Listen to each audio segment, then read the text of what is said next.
Project 2025 did not just come up out of the woodworks. It has been around for a very long time. Let's talk about it. So back in the 1970s, the Club of Rome was established, and it was basically a bunch of dudes that got together and said, we're smarter than everybody and we think the world's overpopulated. And they wrote this book called The Limits to Growth. Now, the LTG would go on to be used by MIT to conduct a study that said we would use up all available land space and resources by 2040, but that's another video. This one is about Project 2025. Jump forward 10 years to 1980, where the Club of Rome is meeting in Washington, D.C. There's 300 of them. They're meeting so that they can discuss Ronald Reagan's presidency. Ronald Reagan was the first conservative president in 50 years. Please keep that in mind.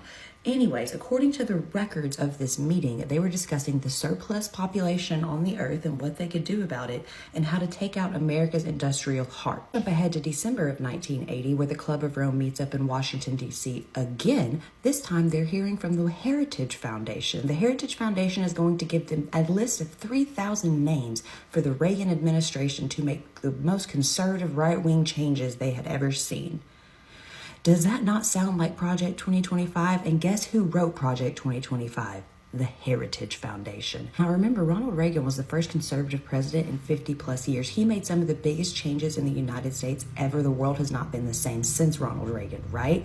The Club of Rome and the Heritage Foundation were behind Ronald Reagan. Now I want you to think back to that guy who set himself on fire outside of Donald Trump's trial.